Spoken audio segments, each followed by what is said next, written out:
I just played Tem Tem Swarm for the very first time, and here's my honest review. So this is a Pokemon adjacent style of play in a Vampire Survivors and Deep Rock Galactic Survivor style of gameplay. So it is very much like both of those, but you're using these like Pokemon-esque style characters that you start with 2 and you can unlock up to 7. It is an early access, so there will be many, many more. I think there's 5, maybe 6 maps available as well. You move around the map and you kill swarms of enemies and unlock abilities and upgrades through roguelike choices. So let's start with some of the negatives. There's actually only one thing that I really don't like about this game so far, and that is class balance. So between each of these Temtem, depending on which ones you've unlocked and how far you can progress them, they start at very different places.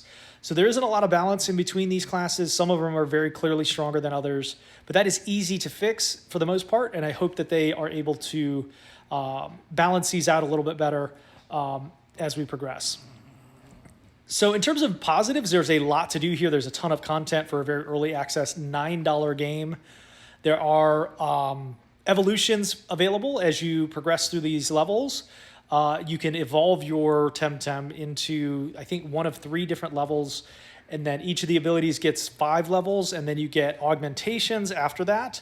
There are passive traits. There are gear pieces here. There's even a talent tree for each of these Temtem that will take you some time to progress through.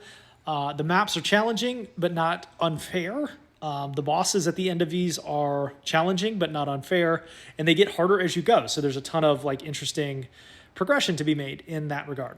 So I think this is a very, very solid game as it is currently constructed. I am most excited about the potential of this game going forward. So I'm going to keep my eye on this one and very much keep an eye on some of the updates that come out. I'm feeling about an 8.5 to a light 9 on this one, and I cannot recommend it enough. If you like this style of game, check it out. If you enjoy these reviews and my live streams, make sure to hit that follow button or the subscribe button right there, and I will see you again for the next review.